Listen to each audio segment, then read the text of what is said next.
Greater infra projects నుంచి 21వ ప్రాజెక్ట్స్గా ఈరోజు గ్లోబల్ సిటీ 6 వెంచర్ను లాంఛనంగా కస్టమర్ల సమక్షంలో లాంచ్ చేసుకోవడం జరిగింది. ఇప్పటికే 20 ప్రాజెక్టులు పూర్తి చేసి 21వ ప్రాజెక్టును హైదరాబాద్ వెస్ట్లో రుద్రారం, ఇంద్రకరణ్ గ్రామాల మధ్యలో ఈరోజు ప్రారంభించడం జరిగింది. ఇప్పటికే హైదరాబాద్ వెస్ట్లో 5 ప్రతిష్టాత్మక ప్రాజెక్టులను పూర్తి చేసి 6వ ప్రాజెక్టుని ఈరోజు కస్టమర్లకు గ్రేటర్ ఇన్ఫ్రా ప్రాజెక్ట్స్ అందిస్తుంది.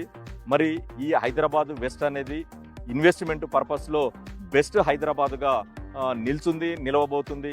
భవిష్యత్తులో కూడా హైదరాబాద్ వెస్ట్ అనేదే మరి ఇన్వెస్టర్లకు ఒక స్వర్గధామంగా మారనుందనేది ఈ సందర్భంగా తెలియజేస్తున్నాం. మరి వెస్ట్ హైదరాబాదు ఎందుకు ఇన్వెస్టర్లకు మరి గోల్డెన్ హబ్గా మారింది, మరి ఈ ప్రాంతంలో గోల్డెన్ ట్రయాంగిల్ అని మరి ఏరియాను ఎందుకు అంటున్నారన్న విషయాల్ని మేము ఈరోజు తెలియజేయాలనుకుంటున్నాం.